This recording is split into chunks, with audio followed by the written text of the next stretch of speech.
First ever factory outlet Mukunda jewellers ఇప్పుడు చందానగర్ లో April 19th గొప్ప ప్రారంభం.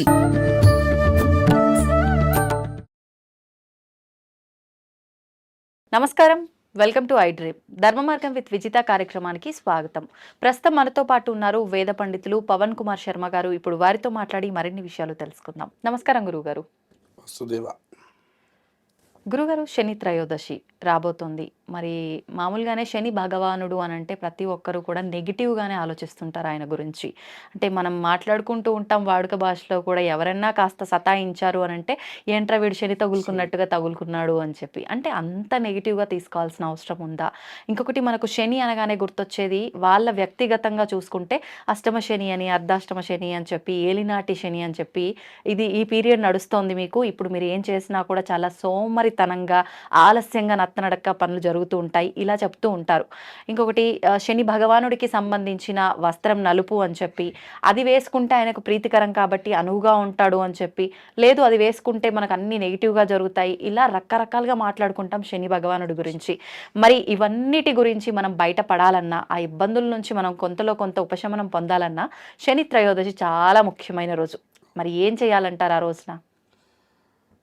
నీలాంజన సమాభాసం రవిపుత్రం యమాగ్రజం ఛాయామార్తాండ సంభూతం తం నమామి శనైశ్చరం. శనైశ్చర గ్రహాయ నమః. శని భగవానుడి మీద మీరు అన్నట్టు ఎన్నో అపోహలు ఉన్నాయి. అవును, ఇవన్నీ అపోహలు అనే మాటే దీనికి కరెక్ట్. ఎందుకంటే ఇవన్నీ కూడా నిజమైనటువంటివి కాదు. ఆయన కూడా ఒక పోలీస్ ఆఫీసర్ ఎటువంటి వాడో, గ్రహములలో శని భగవానుడు అటువంటి వాడు. మనం ఒక పోలీసుని చూసి కఠినమైనటువంటి వాడు అని అంటే ఆయన సహజంగా మంచివాడే. ఆయన డ్యూటీ ప్రకారం ఆయన బాధ్యత పరంగా ఆయన అటువంటి వాడు అయినాడు. అట్లాగే శని భగవానుడికి కూడా దేవతలందరూ కూడా కొన్ని కొన్ని బాధ్యతలని అప్పచెప్పారు. ఇక ఇందాక మనం అష్టమ శని, అర్ధాష్టమ శని అన్నాం. గ్రహాలన్నిట్లోకెల్లా కూడా తక్కువగా అంటే నత్తనడకగా నడిచేటటువంటి యొక్క గ్రహం ఒక్క శని భగవానుడే. అసలు ఆ పేరులో అర్థమే అది అని చెప్పింది జ్యోతిష శాస్త్రం. శనై చరతి ఇది శనైశ్చర అన్న. మనం శనీశ్వరుడు అని అంటూ ఉంటాం, అందులో కూడా పెద్దగా తప్పేం లేదు. ఈశ్వరుడు శని అనేటటువంటిది సహజంగా ఉన్నది. కానీ పేరు తం నమామి శనైశ్చరం అని ఉన్నది. శనై చరతి అంటే నెమ్మదిగా వెళ్ళేటటువంటి వాడు అని సంస్కృతంలో మనకు అర్థం తెలుస్తున్నది. అందుకనే మీరు జ్యోతిష్య శాస్త్రంలో చూస్తే ఒక రాశిలో నుంచి ఇంకొక రాశిలోకి వెళ్ళడానికి 9 గ్రహాల్లో ఒక్క శని భగవానుడే 2.5 సంవత్సరముల కాలం తీసుకుంటారు. మిగిలిన ఏ గ్రహానికి ఇంత పీరియడ్ లేదు. ఇప్పుడు ఆ తీసుకున్న 2.5 సంవత్సరాల్లో అది మంచైనా చెడైనా ఏదైనా జరగవచ్చా, లేదు చెడుగానే ప్రభావం? అది వాళ్ళ యొక్క వ్యక్తిగత జాతకములను అనుసరించి గోచారంలో ఉండేటటువంటి ఏలినాటి శని కానివ్వండి, అష్టమ శని కానివ్వండి, అర్ధాష్టమ శని, ఇట్లాంటివి కొన్ని స్థానములు ఆయనకి ఇవ్వవలసినటువంటి ఫలితాన్ని ఇస్తాడు. అటువంటి సమయంలో మీరు జాగ్రత్తగా ఉండండి అని చెప్పారు. ఇక్కడ మనం ఇంకొకటి, ఈ అపోహని తొలగించుకోవడానికి ఇంకొక విషయాన్ని సోషలైజ్డ్గా బాగా అర్థం చేసుకోవాల్సింది ఏమిటంటే, శని భగవానుడు మనకి ఏర్పాటు చేసేటటువంటిది ఏమిటి అంటే రియలైజేషన్. నువ్వు ఏమిటి అనేటటువంటి దాన్ని మొట్టమొదట నీకు తెలియజేసేటటువంటి గ్రహం ఏదైనా ఉంది అంటే అది ఒక్క శని భగవానుడు మాత్రమే. ఆ పీరియడ్లోనే మనకి ఏంటి అనేటటువంటిది మనకు తెలియాలి. అప్పటిదాకా మనం ఒక అపోహలో ఉంటాం. అంటే ఆ టైం చాలా బ్యాడ్గా నడుస్తున్నప్పుడు ఎవరేంటి, ఎవరు పనవాళ్ళు, ఎవరు పరాయి వాళ్ళు, ఇవన్నీ కూడా నిజంగానే తెలిసొస్తాయి కదా. ఖచ్చితంగా తెలుస్తాయి. ముందు మన మీద మనం ఏంటనేటువంటి తెలుస్తుంది. వాస్తవం. అసలు నేనేం చేస్తున్నాను, నేను ఎందుకు అంత ఇదవుతున్నాను, ఎందువల్ల నేను ముందరికి వెళ్ళలేకపోతున్నాను, నాలో ఉన్నటువంటి లోపములు ఏమిటి, ఓహో నాకు ఇంత తొందరగా కోపం వస్తుందా, ఓహో నేను ఇంత లేజీగా ఉంటున్నానా, ఓహో నేను పని చేయగలుగుతున్నది, ఇట్లాంటివన్నీ మన యొక్క స్థితిని మొత్తాన్ని తెలియజేసేటటువంటి వాడు శని భగవానుడు. ఇక రెండో విషయం, అది కూడా ఎప్పుడు తెలియజేస్తారంటే అన్ని స్థానములలో తెలియజేయరు ఆయన. ఒక్క ఏలినాటి శని స్థానములలో ఉన్నప్పుడు రియలైజేషన్ని తీసుకొస్తారు. ఓకే. అష్టమ స్థానంలో ఉన్నప్పుడు ఆరోగ్యం విషయాలలో మెళకువల్ని తీసుకొస్తారు. అర్ధాష్టమ శనిలో ఉన్నప్పుడు మన సంపదలు, మన వాహనములు, మన స్థితులు, మన ఆర్థిక పరిస్థితుల మీద అవగాహన తీసుకొస్తారు. ఓకే. ఒక్కొక్క స్థానంలో ఉన్నప్పుడు ఒక్కొక్కటి మీద మనకు అవగాహన వస్తుంది. మన జాతకం మొత్తానికి కూడా గ్రహ నాయకుడు ఎవరు అంటే శని భగవానుడే. అందువలన శని యొక్క అనుగ్రహం కలిగితేనే రాజరికం వస్తుంది, పదవి వస్తుంది. ఉదాహరణకి ఒక ముఖ్యమంత్రిత్వం రావాలి అనన్నా, ఒక ప్రధానమంత్రిగా దేశాన్ని పరిపాలించాలన్నా, ఒక మన దగ్గర ఉన్నటువంటి మన ఉద్యోగాల్లో మనకంటే పై అధికారిగా ఉండాలన్నా, తన కింద 10 మంది పని చేయాలన్నా శని భగవానుడి యొక్క అనుగ్రహం పరిపూర్ణంగా ఉండాలి. అది ఉంటేనే అది సాధ్యమవుతుంది. అంటే ఒక రకంగా లీడర్షిప్ క్వాలిటీస్ అనుకోవచ్చు కదా. అది ఉంటేనే మన కింద 10 మంది పనిచేస్తారు. అందుకని జాతకంలో అన్ని వేళలా శని భగవానుడు వ్యతిరేకము కాదు. ఆయన యొక్క అనుగ్రహం వల్ల అద్భుతమైనటువంటి స్థితిలో ఉన్నటువంటి వాళ్ళు చాలామంది ఉన్నారు. అవును, అవును. ఆయన అనుగ్రహం ఉంటేనే ఇవన్నీ కూడా ఏర్పడతాయి. మనకి కర్మాగారాలు అంటాం మనం, ఇండస్ట్రీ ఏరియా, అవన్నిటికీ కూడా నాయకుడు ఎవరంటే శని భగవానుడు. Okay, okay. అలాగే ఈ ట్రావెలింగ్కి సంబంధించినటువంటి బిజినెస్లకి సంబంధించినటువంటి వాళ్ళందరికీ కూడా ఆయన అనుగ్రహం ఉంటేనే దాంట్లో ఆదాయాన్ని సంపాదించగలుగుతారు. ఇలా ముఖ్యమైనటువంటి అంశాల్లో లోకంలో కూడా అతి ముఖ్య పాత్ర శని భగవానుడిది. మీరన్నట్టు జాతకంలో వాళ్ళకి ఏదైనా శని దోషం గనక ఉన్నట్లయితే అది వాళ్ళు పరిహారం చేసుకోవడానికి ప్రతిరోజు శని భగవానుడి యొక్క స్తోత్రం చదువుకొని పరిహారం చేసుకోవచ్చు. లేదు, శనివారాలు కూడా దీనికి ముఖ్యమైనటువంటివి మనందరికీ తెలుసు. వాటన్నిటి కంటే కూడా ముఖ్యమైనది ఏది అంటే ఇప్పుడు రాబోతున్నటువంటి శని త్రయోదశి.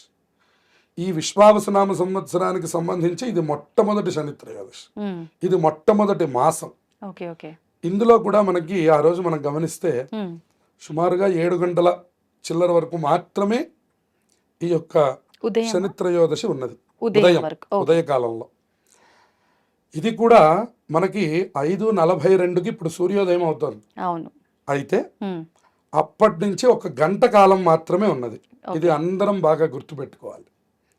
ఈ గంట కాలంలో మీరు ఏదైనా చేయగలిగితే మీకు రిజల్ట్ వస్తుంది. ఏం చేయాలి అసలు? ఏం చేయాలి అంటే మన దగ్గరలో ఉన్నటువంటి ఏదైనా ఒక దేవాలయంలో, ఇవాళ నవగ్రహాలు లేని దేవాలయం లేదు. ఇదివరకు కాలంలో కేవలం శివాలయంలో మాత్రమే నవగ్రహాలను ఉంచేవారు. మిగిలిన దేవాలయాలకి నవగ్రహాలకి సంబంధం లేదు. కానీ ఇప్పుడు కాలంలో మనకు అందరికీ అన్ని దేవాలయాల్లోనూ నవగ్రహాలు ఉంటున్నాయి. అది కూడా మనకు ఒక రకంగా అదృష్టం, ఎందుకంటే మనం ఎక్కువ దూరాలు వెళ్ళాల్సిన అవసరం లేదు. కాబట్టి దగ్గరలో ఉన్నటువంటి నవగ్రహాలు ఉన్నటువంటి దేవాలయానికి వెళ్ళాలి. అది ఆంజనేయ స్వామి వారిది కానీ, అలాగే ఈ శివుడికి సంబంధించినటువంటిది కానీ అయితే మరింత మంచిది. ఈ రెండు వీళ్ళిద్దరి యొక్క కనుసన్నల్లో ఉన్న గ్రహాలు పనిచేసేటటువంటి తీరు వేరు అని చెప్తున్నారు. కాబట్టి అటువంటి దేవాలయానికి వెళ్ళి నవగ్రహములకు ముందరగా 9 ప్రదక్షిణములు చేసుకొని శని భగవానుడి దగ్గర ఆగాలి. శని భగవానుడికి నల్లటి నువ్వులు, నువ్వుల నూనె, నల్లటి వస్త్రం, బెల్లం ముక్క, నల్ల ద్రాక్ష ఇవి తీసుకొని వెళ్ళాలి. 5 వస్తువులు: నల్ల నువ్వులు, నువ్వుల నూనె, నల్లటి వస్త్రము, బెల్లం ముక్క, నల్ల ద్రాక్ష.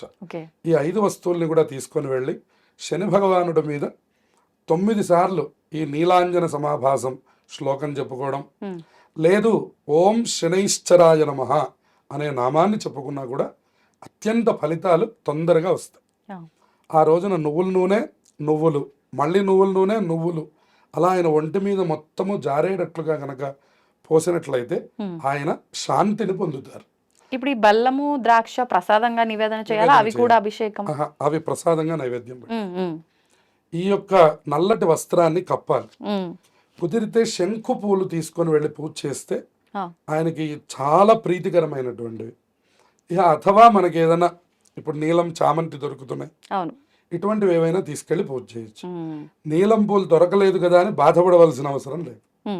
ఏ పూలు దొరికినా స్వామికి ప్రీతే, విశేషమైనటువంటివి నీలం పూలు అని అర్థం. అటువంటి వాటితో పూజ చేసుకొని మళ్ళీ 19 ప్రదక్షిణములు చేయాలి.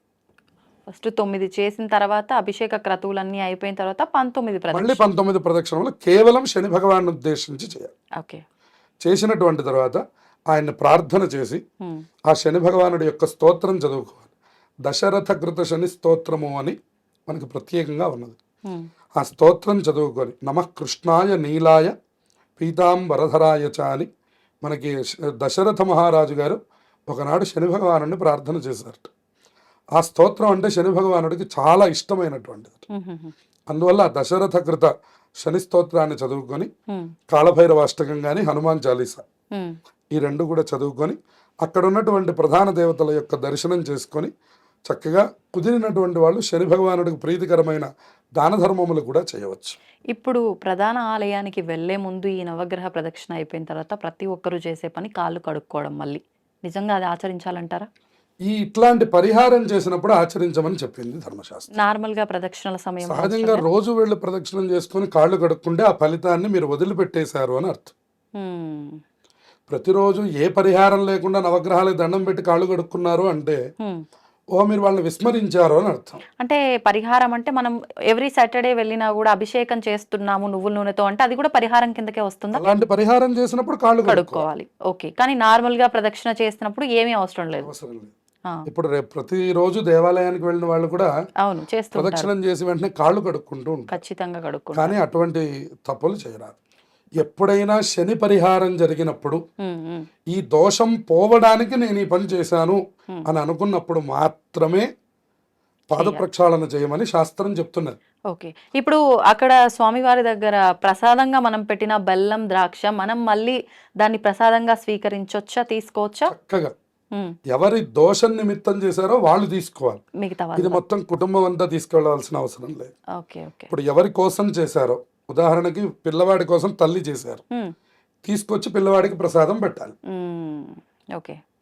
అట్లా తన కోసం తను చేసుకున్నాడు, ఒక పండు స్వామి దగ్గర నుంచి తీసుకొని ప్రసాదంగా తీసుకోవాలి. ఓకే. తప్పించి ఇంటికి తీసుకొచ్చి అందరికీ పంచే విభాగం లేదు. మనకన్నా ముందరే ఎవరైనా స్వామివారికి అభిషేకం కనుక చేసుకొని ఉంటే మనం ఫస్ట్ వాటర్తో అభిషేకం చేసిన తర్వాత నువ్వుల నూనె నువ్వులతో చేయాలా, లేదు అంటే అదే విధంగా మనం కూడా చేయొచ్చా? అదే విధంగా చేయవచ్చు. ఓకే. ఎందుకంటే మళ్ళీ స్వామివారి మీద ఎక్కడ నీళ్లు పోయడం అనే మాట లేదు. ఉమ్, శని భగవానుడికి నీరు తగలడానికి వీల్లేదు. ఓకే. దీని వెనకాల మనకు ఒక కథ ఉంది పురాణాంతర్గతంగా. ఉమ్, రామాయణంలో కూడా ఒక కథ ఉన్నది. ఉమ్, రామాయణంలో ఆంజనేయ స్వామి వారు వారధి నిర్మాణం చేసేటప్పుడు శని భగవానుడు వచ్చాడు. ఉమ్, ఆంజనేయ స్వామి వారిది పూర్వభాద్ర నక్షత్రం, కుంభరాశి. ఆయన అన్నారు, అయ్యా నేను నిన్ను నీ యొక్క స్థానంలోకి రావాల్సినటువంటి సందర్భం వచ్చింది, ఉమ్, అందువల్ల నేను నీ కోసం వచ్చానంటే నేను రాముల వారి సేవలో ఉన్నాను, నువ్వు నాకు మళ్ళీ తప్పకుండా నువ్వు నన్ను నీ యొక్క పని పూర్తి చేయాలి తప్పకుండా, కాబట్టి నువ్వు మళ్ళీ కూడా నన్ను కలుసుకోవాలి, నేను ఇప్పుడు రాముడి యొక్క సేవలో ఉన్నాను కాబట్టి నేను నీకు అవకాశం ఇవ్వలేను అన్నారు. ఉమ్, సరే ఆయన ఇంకొక 2 రోజులు పోయిన తర్వాత మళ్ళీ వచ్చారట. ఉమ్, మళ్ళీ వచ్చన్నారట, అయ్యా మరి ఎక్కువ సమయం లేదు, no. నా పని నేను ప్రారంభించాలి కాబట్టి మీరు నాకు సహకరించాలి అన్నారు ఆంజనేయ స్వామి. నేను రాముల వారి సేవలో ఉండంగా ఉమ్, నేను ఎవరు చెప్పినా నేను వినను, నీకు ముందరగా చెప్పి ఉన్నాను, ఉమ్, రాముల వారి సేవ పూర్తయిపోయిన తర్వాత నేనే వచ్చి నీకు తగిన విభాగాన్ని చెల్లిస్తాను అని. ఉమ్, శని భగవానుడు కాదు, నేను నా పని పూర్తి చేస్తాను అని ఆయన ప్రారంభం చేస్తాడు. ప్రారంభం చేస్తే సరే నన్ను పట్టి పీడించడం నీ యొక్క కర్తవ్యం. ఇందులో మనకి పీడ అన్న శబ్దానికి అర్థం కూడా వాళ్ళ వాళ్ళ స్వస్థితిని తెలియజేయడం. ఆ, కాబట్టి ఆయనకు కూడా ఆ స్థితి కలిగింది. ఉమ్, అయితే దానివల్ల ఏం జరుగుతోంది అని అన్నా. ఉమ్, సరే నీ పని నువ్వు చేసుకోమని చెప్పారు. ఇక ఆయన ఆ వారధి నిర్మాణానికి సరైనటువంటి స్థితి చేయలేకపోతున్నారు. ఉమ్, అప్పుడు ఆంజనేయ స్వామి వారు ఆ శని భగవానుని ప్రత్యేకంగా కోరుకున్నారట, ఆ, నువ్వు దయచేసి ఈ సమయంలో ఏదైతే రాముల వారి సేవ జరుగుతుందో ఆ సమయంలో నువ్వు నన్ను ఇబ్బంది పెట్టద్దు, ఉమ్, నువ్వు దయచేసి నన్ను అనుగ్రహించి నా మీద నుంచి నీ పీడ వదులు కనుక చేసినట్లయితే ఈ రామకార్యాన్ని పూర్తి చేసి ఉమ్, నేను నీకు పూర్తిగా బద్ధుణ్ణి అవుతాను అని చెప్తాను. ఆ శని భగవానుడు వినడు. ఉమ్, అప్పుడు ఆయన ఏం చేస్తారంటే ఆ వారధి మధ్యలో నుంచొని ఆ తోకతో ఆ శని భగవాను తన మీద నుంచి తీసుకొని ఉమ్, ఈ ఒడ్డుకి ఆ ఒడ్డుకి వేసి కొడతారు. ఆ, తోకతో శని భగవాను చుట్టి చుట్టేసి ఈ ఒడ్డుకి ఆ ఒడ్డుకి వేసి కొడతారు. ఉమ్, కొట్టేసరికి శని భగవానుడికి ఒంటి నిండా గాయములైపోయాయి. ఉమ్, అయిపోయిన తర్వాత విసిరి ఆ ఒడ్డుకు వేసేసరికి రామచంద్రమూర్తి వచ్చారు. అయ్యయ్యో ఏం జరిగింది అని చెప్పానంటే, అయ్యో నేను ఆంజనేయ స్వామి వారి జోలికి వెళ్ళాను, నాకు ఇదిగో ఈ పరిహారం చేసి నన్ను పంపించారు. అప్పుడు వెంటనే రామచంద్రమూర్తి పిలిచన్నారు. ఆయన డ్యూటీ చేయడానికి, ఆయన పని బాధ్యతను పూర్తి చేయడానికి వచ్చినప్పుడు మనం ఇలా చేయకూడదు. అందున ఎవరు రాముడు వారి యొక్క కార్యంలో ఉన్నారో వాళ్ళకి అసలు చెయ్యకూడదు. అందువలన నీకు ఒంటి నిండా నువ్వుల నూనె రాస్తాను. అందుకే ఇదివరకు మనవాళ్ళు కూడా దెబ్బలు తగ్గడానికి ఇప్పటికీ రాసుకునే వాళ్ళు ఉన్నారు. మనం చూడండి, ఒక తైలం రాసుకుంటే మోకాళ్ళ నొప్పులు తగ్గడం అనేటటువంటిది మనం చూస్తున్నామా లేదా? చూస్తున్నాం. అట్లాగే ఒంటికి కూడా ఇదివరకు ఏ రకమైన ఆయింట్మెంట్స్ లేవు. లేనప్పుడు ఏం చేశారు అంటే నువ్వుల నూనె తీసుకొని ఎక్కడ దెబ్బ తగిలిందో అక్కడ రాసుకుంటే ఇప్పటికి కూడా స్వచ్ఛమైనటువంటి నువ్వుల నూనెకి ఆ గుణం ఉన్నది. అది వెంటనే మాడిపోతుంది. మీరు క్రీమ్ రాస్తే ఎటువంటి ఫలితం వస్తుందో దానికి ఇంకొక 10 తొందరగా ఫలితం వస్తుంది. అంటే నువ్వుల నూనెలో వేడి యొక్క శక్తి ఉంటుంది. దానివల్ల అది తొందరగా తగ్గిపోతుంది. ఆ నువ్వుల నూనెని ఒళ్ళంతా రాసి ఆయనకి అభిషేకం చేస్తారు. అప్పటి నుంచి ఆంజనేయ స్వామి వారి యొక్క సన్నిధిలో ఉన్నటువంటి యొక్క శని భగవానుడికి ఎవరు నువ్వుల నూనెతో అభిషేకం చేస్తారో ఆయన యొక్క కనుసన్నలో ఉన్నటువంటి గ్రహాలు ఏవైతే ఉన్నాయో ఆ శని భగవానుడు ఎవ్వరి జోలికి రాడు. విశేషించి రాముల వారి సేవ చేస్తున్నటువంటి వాళ్ళకి కానీ ఆంజనేయ స్వామి వారి యొక్క భక్తుల జోలికి కానీ అసలు రాను అని ప్రత్యేకంగా ఆ రోజు చెప్పి అక్కడి నుంచి వెళ్ళిపోయారట. ఇది రామాయణంలో ఉన్నటువంటి మనకు చిన్న ఇతిహాసం మనకు కనబడుతుంది. అందువల్ల నువ్వుల నూనెతోనే ఎప్పుడు అభిషేకం చేయాలి కానీ శని భగవానుడి దగ్గరికి నీళ్లు తీసుకొని వెళ్ళకూడదు. కాబట్టి చక్కగా నువ్వుల నూనె ఒళ్ళంతా కనుక జారినట్లయితే ఆయనకు అత్యంత ఆనందం కలుగుతుంది. దానివల్ల మన యొక్క దోషములన్నీ కూడా నివృత్తి కలుగుతాయి. ఎప్పుడైతే నువ్వుల నూనె ఒంటి నిండా వెళ్ళిపోయిందో, అందుకనే మనకి అలక్ష్మి పరిహారానికి కూడా నువ్వుల నూనె వాడమంట. మీరు చూడండి, పండగలు వచ్చినప్పుడు అభ్యంగన స్నానం చేస్తాం. అప్పుడు ఏం చేస్తాం? నువ్వుల నూనె తలకి ఒంటికి నువ్వుల నూనె రాస్తారు. బాగా ఇప్పటికి కూడా మనకి సిటీ సంప్రదాయాల్లో తక్కువగా ఉంది, కానీ పల్లెటూళ్ళల్లో వారానికి 2 సార్లైనా ఒంటి నిండా నూనె రాసుకొని సూర్యుడి యొక్క రశ్మిలో కూర్చోవడం అనేటటువంటిది కూడా ఒక థెరపీ. అది ఆ నూనె రాసుకొని కనుక కూర్చున్నట్లయితే దేహదారుఢ్యం కలుగుతుంది, మంచి దేహ పటుత్వం కలుగుతుంది, వాడి బాడీ యొక్క స్థితి మారుతుంది. అప్పుడు ఆ దృఢమైనటువంటి శరీరంతో వాళ్ళు ఆ పనులు చేయాలి. అందుకని ఈ పొలానికి వెళ్ళే వాళ్ళు కూడా ఎండ యొక్క తాపం తట్టుకోవడానికి కానీ చలి యొక్క తాపం తట్టుకోవడానికి వారానికి 2 పర్యాయాలు నువ్వుల నూనె రాసుకొని ఎర్రటి ఎండలో కూర్చుంటే అది లోపలికి ఇంకి దేహమును బాగా దృఢం చేస్తుంది. అప్పుడు వాడికి చిన్న తగిలినటువంటి దెబ్బలని అనిపించవు. అటువంటి స్థితి కలగడానికి నువ్వుల నూనె ఎంతగానో తోడ్పడుతుంది. కాబట్టి అందులో ఇటువంటి సైంటిఫిక్ రీజన్ ఉంది. కాబట్టి దాన్ని మన శని భగవానుడికి అభిషేకం చేసి మనం కూడా మన యొక్క శరీరమును మన యొక్క మానసిక స్థితిని వీటన్నిటిని దృఢం చేయడానికి మనం ఆ యొక్క ఏర్పాటు పెద్దలందరూ మన కోసం చేశారు. కాబట్టి అటువంటి తైలాభిషేకాన్ని చక్కగా ఆచరించి 19 సార్లు ఈ నీలాంజన సమాభాసం చదువుకోవడం. ఒకవేళ ఈ శ్లోకం అంతా మాకు నోరు తిరగదండి అని అనుకున్న వాళ్ళు ఓం శనైశ్చరాయ నమః అనే నామం అనుకోవాలి. శనై చరతి అన్నారు. చరతి అంటే నడిచేటటువంటి వాడు ఆయన, కాబట్టి నెమ్మదిగా నడిచేవాడా నీకు నమస్కారం. కాబట్టి ఆ శనైశ్చరాయ నమః అనే నామం చాలా గొప్పది. అది స్మరించినా కూడా ఆయన యొక్క అనుగ్రహం కలుగుతుంది. ఏ సంబంధంలో కూడా శని భగవానుడు అందరికీ వ్యతిరేకాన్ని చెయ్యడు. వాళ్ళ జాతకంలో ఉండేటటువంటి ప్రత్యేక స్థితుల్ని అనుసరించి కొన్ని సందర్భాల్లో అలా జరుగుతుంటుంది. అప్పుడు కూడా పరిహారమునకు వశమైపోయేవాడు శని భగవానుడు. కాబట్టి పరిహారములు చేసుకుంటే ఆయన కంటే గొప్పవాడు ఎవరు లేరు. ఆయన యోగిస్తే మన జాతకం అత్యంత శక్తివంతమవుతుంది. అన్ని విధాలా శని భగవానుడు ప్రతి జాతకుడికి మేలు చేసేవాడే తప్ప కీడు చేసేవాడు కాదు. శని త్రయోదశిని మనం ఎలా వాడుకోవాలి అంటే, ప్రస్తుత ఏలినాటి శనిని అనుభవిస్తున్న వాళ్ళు, అలాగే అష్టమ అర్ధాష్టమ శనుల వాళ్ళు ఎవరైతే ఉన్నారో వాళ్ళు దీన్ని బాగా సద్వినియోగం చేసుకోండి. ఇది శని హోరలో జరుగుతుంది. ప్రతిరోజు మనకు ఒక హోరా కాలం అనేది ఉంది. అందులో ఈ శని త్రయోదశి కూడా 1 హోర మాత్రమే ఉంది. తర్వాత చతుర్దశి వచ్చింది. వస్తే ఈ ఫలితం ఉండదండి అని చెప్పడానికి లేదు, కానీ మీరు అన్నట్టు ముహూర్త కాలం ఏదైనా ఉంది అంటే అది కేవలం 6 గంటల నుంచి 7 గంటల వరకు ఓకే. మాత్రమే. కాబట్టి ఆ కాలంలో కనుక మీరు ఈ దోష పరిహార పూజ చేస్తే మీరు అనుకున్నటువంటి కోరికలన్నీ శని భగవానుడు పూర్తి చేస్తాడు. తప్పకుండా హనుమాన్ చాలీసా, కాలభైరవాష్టకం, విష్ణు సహస్రనామం ఈ 3 స్తోత్రాలు కూడా శని భగవానుడికి చాలా శక్తివంతమైనవి. అవి కూడా చదువుకుంటే మరింత ఫలితాలని పొందవచ్చు. ధన్యవాదాలండి. శుభమస్తు.